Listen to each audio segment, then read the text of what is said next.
Happy Monday, Liberty Kitty Cats. And before we get into today's episode, I need to tell you about our friends at Lorenzotti Italy. These guys are not only great coffee connoisseurs and entrepreneurs, they're also libertarians. They're also listeners of this show. They are also Patreon supporters of this show. So they are the kind of person that you want to support. So if you are a coffee drinker, please do head over to lorenzotti.coffee. That's lorenzotti.coffee, not .com. Use discount code LIONS at checkout for 10% off your order. And what's great about these guys, they don't just sell coffee, they also help people set up their own coffee shops. They have financing.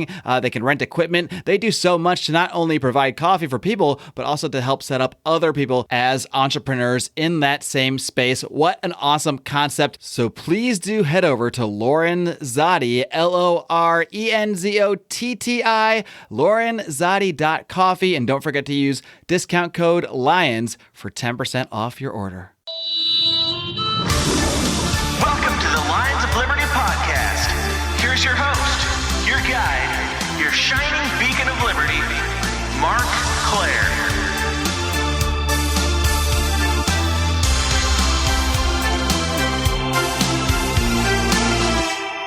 My guest today is an entrepreneur and freedom of information activist. He is the CEO and co-founder of Minds, a free and open source social media network. Very pleased to welcome Bill Ottman. Bill, are you ready to roar? Look what I got behind me. I got a lion. You are very ready to roar. You might be the most ready to roar of any guest. That's a really cool drawing back there. Yeah. Bill, since it's your first time chatting here with me, I want to get to know you a little bit better before we dive into our discussion today. So why don't you just tell us a little bit about your background, real brief, how you became an entrepreneur, and how did you become so passionate about the topic of freedom of information specifically? I love trying to find out what's going on in the world. And whether you're talking about tech or, classified information, the full gamut to me, or food. I want to know, I want to go to the source of what is going on in, whatever industry or field. So to me, I just feel like the public, generally speaking, isn't being given enough information, and that's both from corporations and governments. And I think that transparency just makes the world evolve faster, essentially. What does that really mean, like freedom of information, when it comes to transparency? I mean, a lot of people debate sort of the difference between what sort of information people have a right to see, people have a right to know, particularly when it pertains to governments, versus private information that people kind of have the right to protect from others, the right to keep to themselves.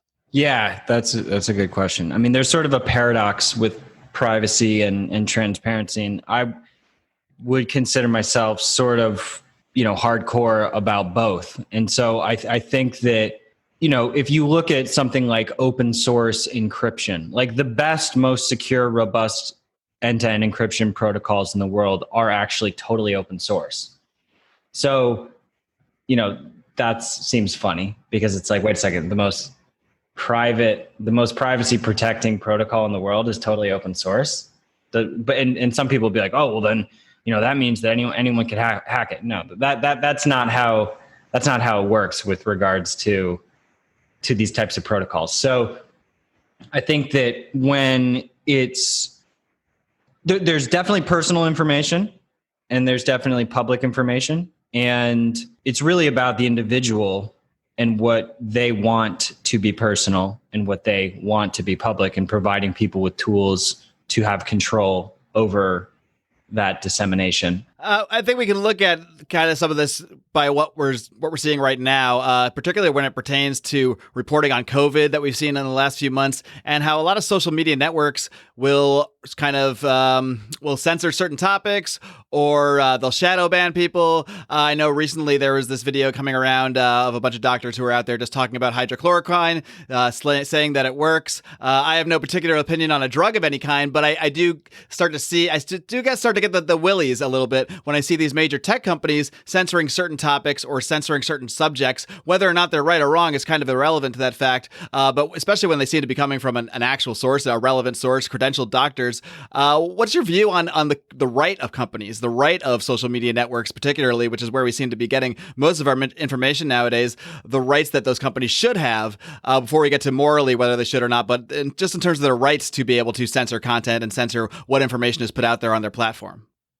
Yeah, the rights actually even gets a little bit hazy, because I do believe that a company has the right to curate to a certain degree, but when you market yourself as a public commons, a place for free expression, and you have millions and millions of people sign up under that pretense, and it more actually gets into the territory of false advertising for me, because it's like they sort of committed to something and then completely changed the contract midway. And okay, yeah, you agreed to the terms or whatever, but not really.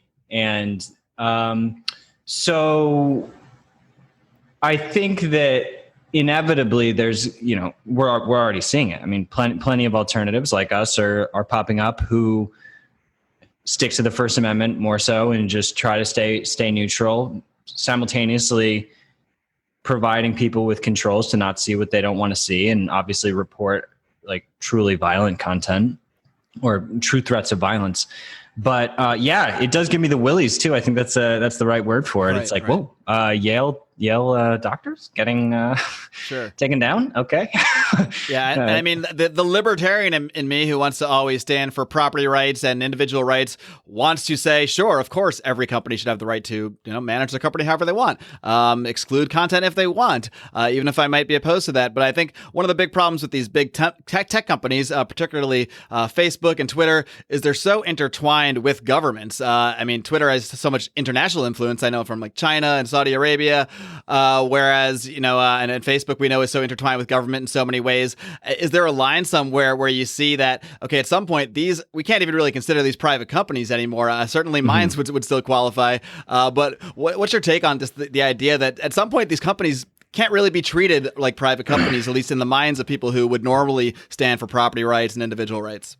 Yeah, it's possible that they've gone beyond that threshold, but I just see endless hypocrisy in terms of the terms. Their terms have no consistency, so there's really no way for anyone to even know what is okay.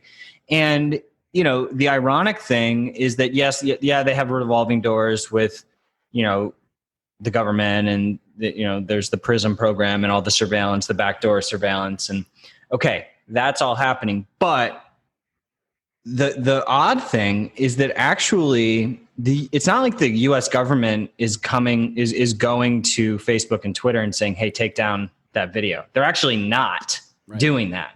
Now, other countries like, Pakistan, wherever, where Twitter operates. Twitter actually has a totally different policy for Pakistan, and it's like this hyper censored version of Twitter over there. Right. And a lot of the Google, Facebook, they all do this. They have essentially these filters for every different country with every different policy. And so they're playing these censorship games. But then in the US, where it's legal, it's basically political pressure and social pressure, which seems to be driving these haphazard decisions. And it seems like they're really scared of bad PR in this realm. And to us, they're just handling it exactly the wrong way, as opposed to saying, hey, listen, we're going to stick to principles. And, here's where it goes next level.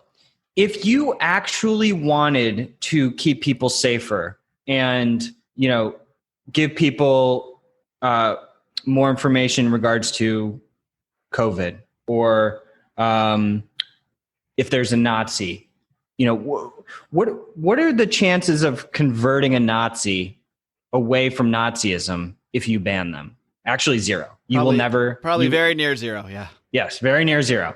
The number of Nazis who have said, oh, I just got banned from Twitter. I'm wrong. done. Right. I was wrong. Yeah. I am no longer racist. Yeah, I'm no longer. And, the number of people who got banned for COVID posts, guess what? Do you think that they're going to go deeper into COVID conspiracies? Yep.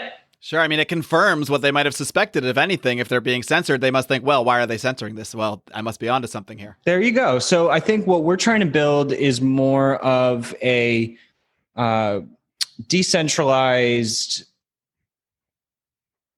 ranking system for, I think, because facts matter, quality of information matters, truth matters. It's not our job to dictate that, but what we're trying to build tools to enable the community to build different reputation and credentials in different areas. And, with that and different voting mechanisms, you can basically build webs of trust around users and content. It's not like a centralized Chinese social credit score, but it gives users the option to be able to look at a user or content that they're interacting with and have sort of this metadata around the post to be able to make more of an informed decision about it.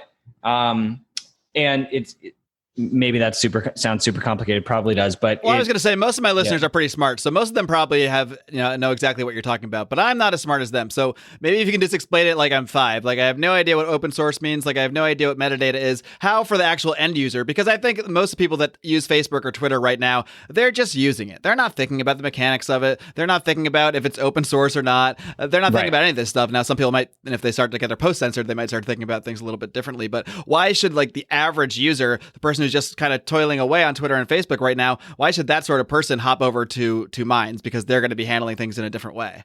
Well, first of all, from just like a raw, primal human nature perspective, you will get more visibility on your posts on Minds than on Facebook because everybody's likes are going down on Instagram and Twitter and Facebook. That. So that is something that no matter who you are, whether you're posting memes or selfies or conspiracy theories or real news, everybody cares about their engagement because, and the fact that Facebook is restricting organic reach is, that's a huge betrayal of the community. And, all the big networks are doing this now. So number one, I would say that's why it's like, even though we have a few million users, we're a fraction of the size. If you sign up, you'll start earning tokens. You can use those tokens to boost your posts for more views. One token will give you 1,000 extra views on your content. So we've kind of gamified it, and you'll get more exposure for the smaller to medium sized creators. For the bigger creators, that's where we really have to step up and provide like competitive monetization and competitive functionality to incentivize all the influencers to move over. But I think that it's like all the philosophical stuff, all of the transparency, the encryption, the decentralized fact checking or whatnot, that is more abstract and not necessarily as relevant to as many people. But I think that sort of in the back of everybody's mind, they probably hear chatter of all the nonsense going on Facebook, and like, they're not going to make big life changes, proactive life changes to go protect their privacy. But it's like, if we can get big enough, and some others in the space can get big enough to provide, an alternative, I think it'll reach a point where people are like, I do kind of want that. Like, and as long as it's easy, I'll do it. How would it work on a platform like Minds if people are concerned about, say, conspiracy theories or false information? I know you have this sort of reward system with the tokens. So, I mean, is this the kind of thing where just good content is going to be rewarded by more people kind of offering their own tokens up? Is it sort of like a natural market way to not censor content, but reward the better content? Typically, that's what we're trying to achieve. And that has been the case. Recently, we've been experiencing some more gaming, people trying to, everyone goes and votes on each other's posts and they try. Yeah, but like that's going to happen. That happens on Reddit. That happens go ahead. I said, Jerry, I mean, we do the same thing on this podcast, go over and go give us some likes, it's what everybody's going to do if they self-promote. Exactly. And so we need to basically, but what I'm talking about is a little bit more coordinated than what what you're referring to. And so that's why we haven't built this decentralized reputation system yet, but that's really what we're going towards. I think that that's really essential in the future of social media, and having the community help curate in a way that rewards accurate and relevant content, as opposed to like clickbait and spam. And like, because people, it's all the oldest tricks in the book. People post a meme under the wrong hashtag because they see that hashtag's trending, and there's just all these different manipulation techniques that people use. And look, they're just doing what they can to get exposure on their content, and I don't blame them for it. If you provide a system that enables that behavior, then I actually in some way thank the people who are trying to game our system, because they show us how to evolve. Right. You're not just letting the system be gamed. It shows you, okay, we have a little flaw here that we need to go in and fix.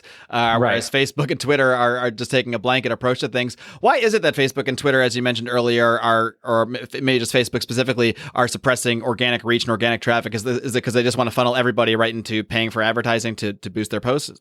That for sure.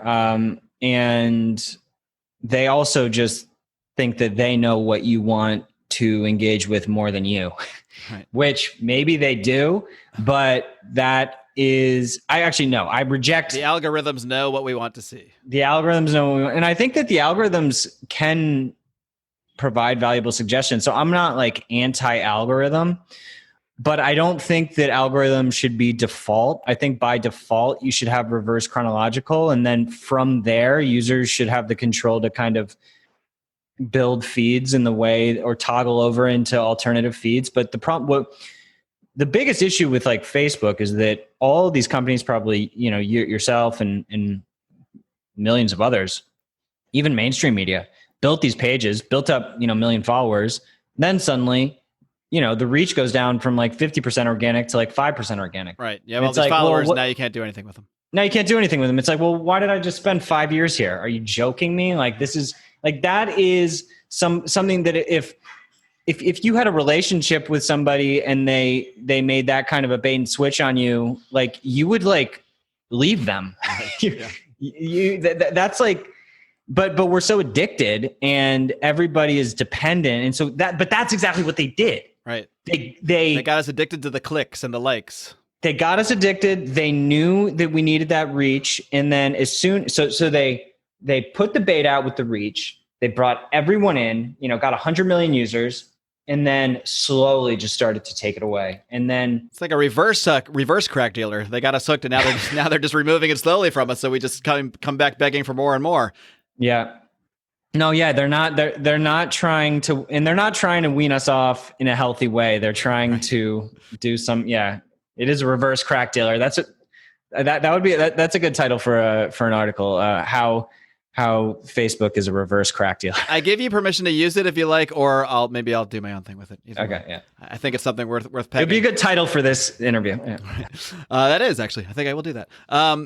Bill, I want to talk a little bit. We talked a little bit about some of the censorship in regards to COVID on social media specifically, but I want to get into your thoughts on COVID itself and just what we've seen in the reporting of it. I know so many people that have very strong opinions on this thing, and you can pretty much peg them, unless they're libertarian, then you don't know exactly what you're going to get, but you can pretty much peg if someone is anti-Trump or pro-Trump or anti-Biden or pro-Biden. You can pretty much tell what side they're on based on what you think you should do with this virus. What are your thoughts on how we got here? And maybe it's all related to how Facebook and Twitter have sort of turned us into such reactionary creatures where everything is an instant reaction. And that has really expressed itself in politics and in how this virus is looked at. But what are your thoughts on what we're seeing of people's reaction to this virus and how it's kind of responding to the way it's reported politically? I mean, I reject the notion that a virus can be fully politicized. Like, I'm not going to fall into the trap of saying that like everyone who's wearing a mask is left and everyone who's like anti-mask is right. Like, that is such low level thinking. Indeed. And I'm just not gonna cave. I think that, viruses are serious, and masks aren't even a new global phenomenon. I mean, they've been going on in other countries for a long time. I think that, we know that masks work to a certain degree. I also think that there's so much BS with regard. I mean, okay, walking into a restaurant with the mask on and then sitting down and taking it. It's like, look, I'm not putting on a show here. Like, Sure. This is like, you either are going to, with good faith, like wear a mask when, you're in close proximity to people, like, and, but I'm not going to wear the mask in my car to like signal anything. Like it's just. I went out here in Los Angeles. They have some places that are open if they have outside dining patios, and it's so silly. You'll come up and you'll have your mask on. Then you can walk literally 3 feet away, sit down and take it off and talk to the same waitress you're just talking to that brought you over there. And it's kind of this thing where every single person kind of knows that part's a show. I mean, certainly like being in a plane or, grocery shopping. I mean, I understand why people want to wear masks in those situations, but this kind of halfway thing where we sort of wear it for a second, so we all agree we're wearing it, but then we're actually not. It just seems so silly to me. Yeah, for sure. And I also think that, requiring masks is, that's another level that I don't think is actually necessary. If you look at the country, the world's reaction, I think that most people are happy to do it because they know that it helps out. And I don't think that, if certain people like don't want to, I don't think the numbers of people who are like 100% protesting are so severe that like we would need legislation to mandate masks. I don't, mandating that stuff, it doesn't seem necessary. I don't know. What do you think? Well, I don't think that mandates help because ultimately a mandate is going to have to be backed by force. And if you're going to throw someone in a prison where presumably there's not a lot of other people around in response to them not wearing a mask, it kind of seems like we're going in the wrong direction there. I mean, there was a case out in Los Angeles a couple months ago where a guy was just paddleboarding off the coast. And of course, without a mask because he's in the middle of the ocean. And these two officers just pulled him out, came up on a boat, took him out of the water. They weren't wearing masks either. So now he's gone from being completely alone out in the ocean, clearly nowhere near infecting anybody with anything. And now he's next to these two officers, everyone without masks, presumably going to a jailhouse with more people inside of it without masks. So he's gone from a clearly safe situation to a clearly dangerous situation. But I think that's the problem with any kind of government mandate for anything is there's really ultimately only one way to back it up. And that's by brute force. That's by making an example of the guy that's clearly not harming anyone because, well, right or wrong, he's breaking the rule. So we have to enforce the rule equally. Yeah, completely. I think that, a lot of this stuff, even if you were a talented dystopian fiction novel writer, you would struggle to come up with some of the stuff that is happening right now. So it's good material if that's what you're doing. But I feel like there should be a lot more effort going towards actual open public debate and peer review around whatever issue it is. Like it could be COVID, it could be mail-in voter fraud, all of these issues. The open source philosophy should be applied in all areas, essentially. Yeah. Give every topic the ability for a normal person to go in and, see educated debate on both sides. And the problem is that right now it's starting to turn into a situation where even educated people on the contrarian end of the conversation are getting boxed out. And, that's really dangerous. Like now that, we're starting to see, Harvard professors who, aren't gonna, they have certain research around evolutionary biology that they don't want to, they're not just going to change their life's work because, someone's telling them to, who's yelling, like banging on their door. Like, I think that we need to level up the discourse and be a little bit more mature. Hey there, kitty cats. I've got to take a quick time out now to tell you about another podcast hosted by me, yours truly, Marc Claire, along with fellow libertarian podcaster Remso W. Martinez. But this is not a libertarian podcast. This is a comic book review podcast. This is called the Second Print Comics Podcast, where myself and young Remso will be diving into our favorite comic book characters, storylines, movies, and so much more. Join us on this whimsical journey as myself and my fellow Lions dive into pop culture. I'm sure many of you know that Brian, Odie, and Rico have started the Bravo and Beer podcast as they dive into trash TV. Well, Remso and myself are diving into the world of comic books, an area that I have been passionate about for so long, but I've kept it at the hip, I've kept it inside. But just like my libertarianism has come out here at the Lions of Liberty podcast, my love of comic books will be coming out on the Second Print Comics podcast. It launches this Wednesday, August 5th, 2020, just 2 days before my 40th birthday. So that's the only gift I want from you guys. Go ahead and subscribe to the Second Print Comics podcast. You can find it on Apple Podcasts, Stitcher Radio, Spotify. You know how this works, guys. Everywhere you find podcasts, you can also follow us on social media, just about everywhere at Second Print Pod. Remso and myself look forward to you joining us on this journey into mystery.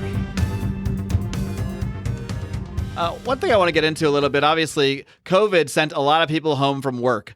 COVID sent a lot of people who could have done their work at home before probably, but you know, these companies have offices. They've leased a bunch of space, so they're going to use it. How do you think COVID and just I mean, I think we were seeing this trend anyway because of technology. We're going to see a lot of people moving to jobs that are either out of an office or are more kind of are done automatically by robots and machines and that sort of thing. But COVID has really taken these things that were already in the works and pushed it right to the forefront. Push it from maybe we'll do this in the future to now this is what's happening. So how do you think this is going to affect kind of just the way work is looked at in general? I mean, I think for so many decades now, work is seen as this thing you do where you get in a car, you drive to a place, you put in 40 hours of work, you come back home every night, and you do it all again. How is this response and this sort of hyperization of some trends that were already occurring? How is this changing the way we're looking at work in general? Ooh, I like the word hyperization. I'm going to start using that too. No, that's very useful. Full of new ideas today. The reverse crack dealer, hyperization. I mean, the coffee's working today, Bill.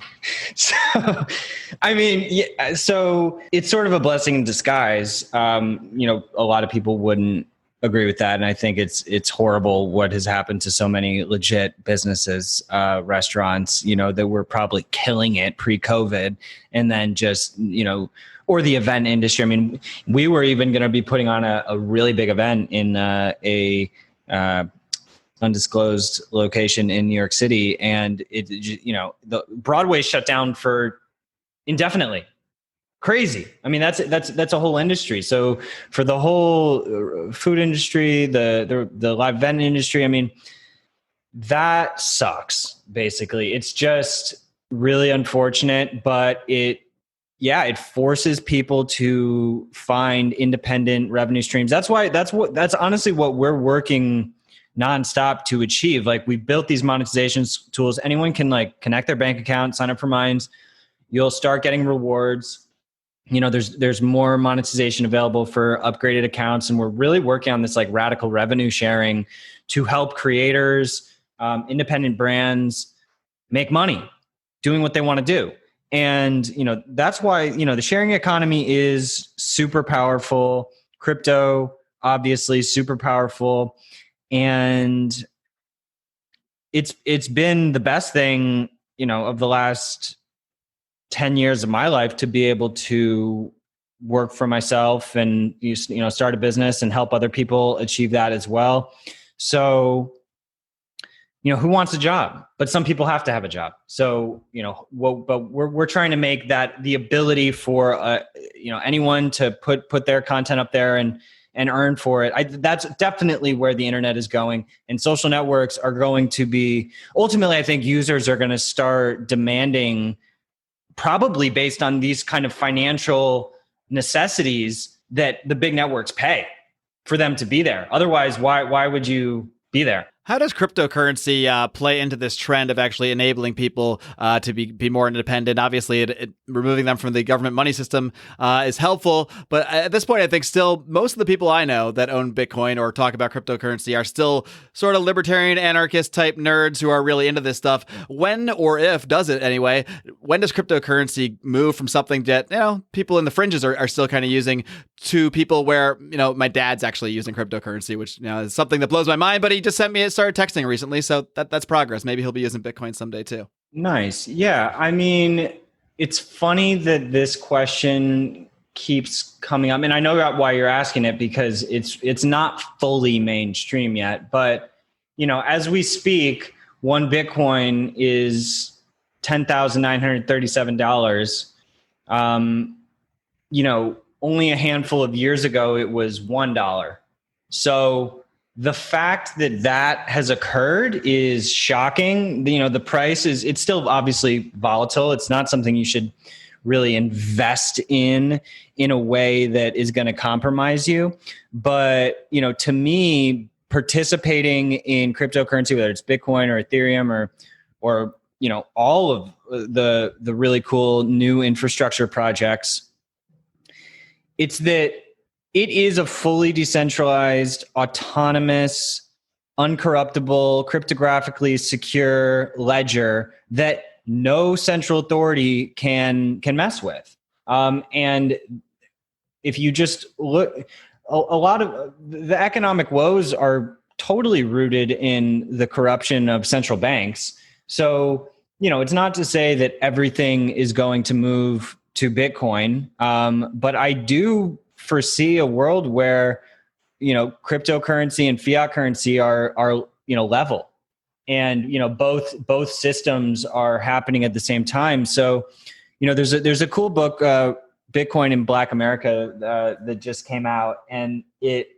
I hear what you're saying. It's true that sort of the crypto libertarians are probably more involved in Bitcoin and whatnot right now, but there's really good arguments for marginalized communities and more, poverty-stricken countries to get involved with Bitcoin, because it really is a way out of corrupt financial systems, and participating early is potentially a way to gain wealth.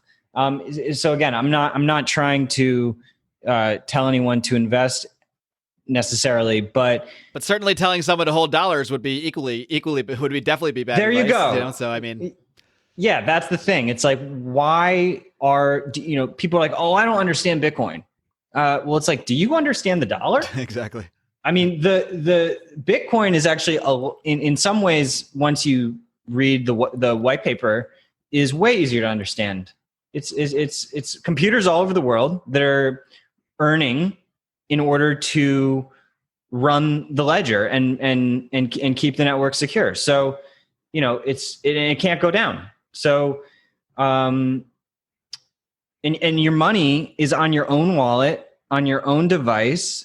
Now, one of the issues is that if you lose your keys, that's what I'm always afraid of, because I lose everything. So I mean, the idea of losing a little piece of information seems pretty scary to me. So, but I haven't done it yet. There are certain, you can use third parties to store your crypto, if you lose your keys, you can get it. But there's major risks with, keeping your tokens with Coinbase or something like that, because if they get hacked, then you're at risk. So you kind of have to weigh, who's more likely to get hacked, me or the exchange.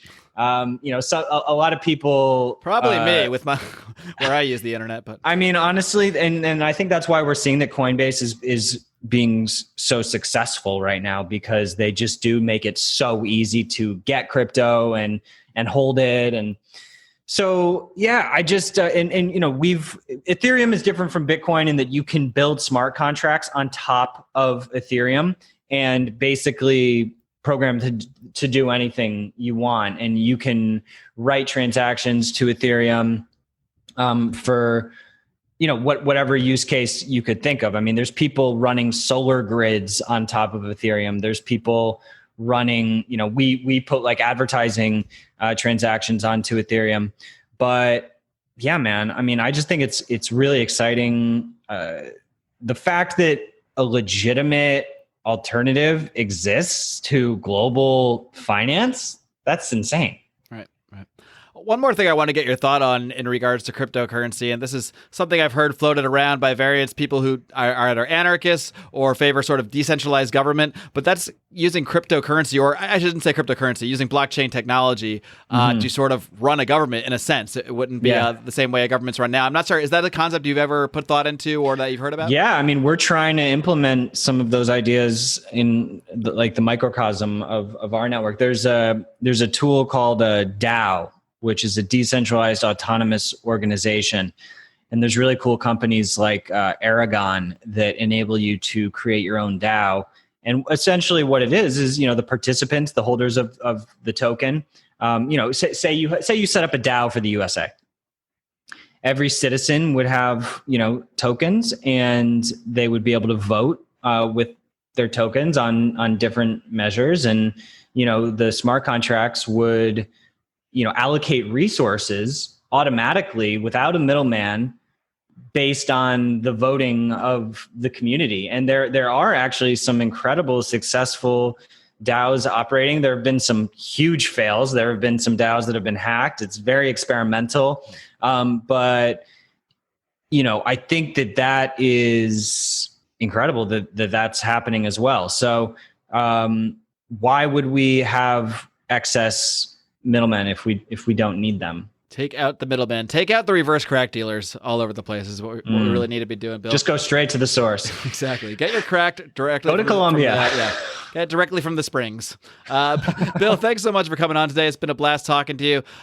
Before I let you go, I want to give you a chance to plug away on anything else you've got going on. Obviously, Minds is your big project here that we want to try to send people to. I just created a Minds account the other day, so I'm dipping my toe in there. I'm going to see what I can do on Minds myself.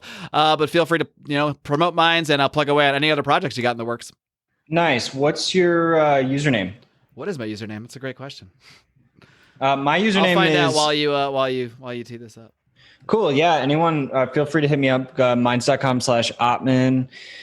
That's where I'm at. You can message me. I'm there. And I have relinquished my other social networks because I felt like I would just be way too much of a hypocrite if I kept doing it. And it feels great, to be honest. It's much more focused. To me, it's like, if I can't even use my own product, if our team can't, why would anyone else? So it's like getting rid of all that other noise and just focusing on our own product and making it usable from like a professional perspective is, it's not easy, but it's definitely helping. Well, my Mind's new username is Marc8780, MARC 8780, my birthday 8780, which is very soon, by the way, listeners. One great way to give me a little birthday present would be to head over to Minds and give me a little follow over there and follow Bill while you're at it as well. Bill, thanks once again for coming on the show. It's been a blast talking to you. Keep up the great work. Keep on roaring. Cheers, man. Rock on. All right, kitty cats, I hope you enjoyed my discussion with Bill Ottman of Minds. And, I'm one of those people that always wants the alternative to social media. I always talk about it, the alternatives to, Facebook, Twitter, etc. And then I'm too lazy to start the account. So this interview with Bill put me into action. I wanted to have a Minds account before I spoke to him, so I did start that account. And my first post on Minds will be this interview with Bill Ottman. It seems appropriate. And Bill was nice enough to toss me a couple tokens, a couple coins to welcome me over to Minds. So it's really interesting. I'm going to check it out. I'm going to dive in. I'm going to experiment with some posting over there, so maybe you guys will too. Again, my username is Marc8780. Someone else I want to mention is a fan of this show, one of our Patreon supporters. His name is Anthony. I will not say his full name just in case he does not want that revealed, but I do want to thank Anthony because he recently upgraded his Patreon membership, his membership in the Lions of Liberty Pride that pays for this show, that helps us get new computers like we've needed for so long that we are finally getting right now thanks to the Lions of Liberty Pride. He upgraded his membership to the Aslan level where he gets to mention anything he wants on the show, and he wanted to use that spot for us to mention our other podcasts outside of here that we have started. So thank you to Anthony, who's not only paying us money, he's paying us money to promote our own shows in other venues. So that's really kind of Anthony. So that's why you've heard Brian talking about Bravo and beer a bit on Electric Liberty Land, and why I have mentioned today the Second Print Comics podcast. Thank you to Anthony for encouraging us, not just here at Lions of Liberty, and for supporting us. Anthony is actually our first patron at the Second Print Comics podcast as well. You can find that Patreon at patreon.com/secondprintpod. I'm really looking forward to the launch of this second podcast, a very appropriate way to start my 40s by launching a brand new podcast adventure. So again, I do encourage you to check that out. Of course, check out the Lions of Liberty Patreon. Join that Lions of Liberty Pride by heading over to patreon.com/Lions of Liberty. Do not forget 10% of the proceeds from our Patreon are going to our friends at DonorSee and their fight to help people affected by lockdowns, economic lockdowns all across the third world. Find out more about the great work they're doing in this venture over at DonorSee.com/coronavirus. That is where we are picking projects out to fund with that Patreon money. So again, that is patreon.com/Lions of Liberty for all of our bonus content. If you missed Brian McWilliams' extra bonus Drunken Electric Liberty Land last week, my friends, I tell you, that is worth $5 a month by itself. Frankly, it's worth probably $100 a month, to be honest with you, because it is a blast. And we do so much extra content. Degenerate Gamblers has made its return with the return of baseball. We also have Conspiracy Corner, where I'm joined by Howie, JB, and Rico, the voices you only hear on the main feed sometimes, but in the Patreon feed, you get these voices all the time, and we are always having fun there. So many of people actually tell us they actually listen to this podcast more for the Patreon content than even the main content you get here at Lions Liberty. So if you even enjoy the 3 shows you get every single week from us, not just me every single Monday with the flagship program, but of course Brian McWilliams every single Wednesday with his weekly shot of comedy, culture, and liberty, and John Odie Odermatt every single Friday